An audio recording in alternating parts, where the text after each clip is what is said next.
Hey, thanks for stopping by to find out a little bit more about me. My name is Rick Barton, also known as Rick on the Radio, and you'll hear Rotor thrown around. That's just simply short for Rick on the Radio. A little bit about my family.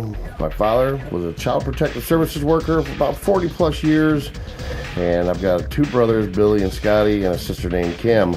And I was the middle child. My parents divorced when I was around 10. No worries though, both remarried. Both remarried great people. And Dad and Carrie still remaining upstate New York to this day when they're not in Florida in the winter. And my mother remarried to a guy named Howard, and they moved outside of Philly. And after high school, they ended up getting a job transfer to Oklahoma, which I was going to help them out, help move down there. Thought it was going to be temporary. Turns out it was not temporary, and made some great friends there. Formed a band called Stomping Ground, and we're all definitely friends to this day. Now through that, making a lot of friends, a lot of connections. I ended up in Dallas, and once again, good times, great music, more bands, and a ton of great connections. The next stop for me is South Padre Island, Texas, and I worked for my stepfather down there. And the first job I had was remodeling the local gentleman's club. It was called Babes by the Bay. I can't stand working in silence, so when the owner came out of his office, I asked him if we could possibly turn some music on. He looked at me and asked me if I knew how to operate the equipment or if I ever spoke into the microphone.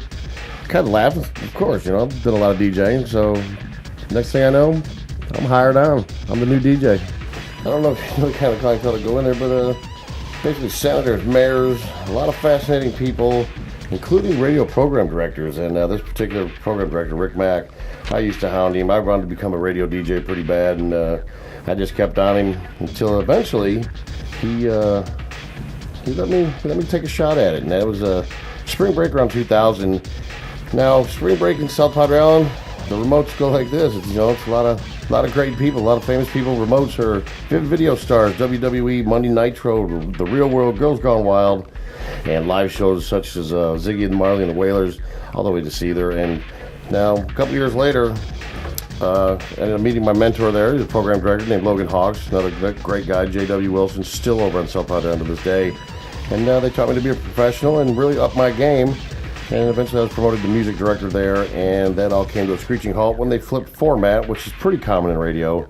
And I thought my radio time was over, but lo and behold, the big station called, the 100,000 watt station, Q94.5, the rock station, and Rick on the Radio was born.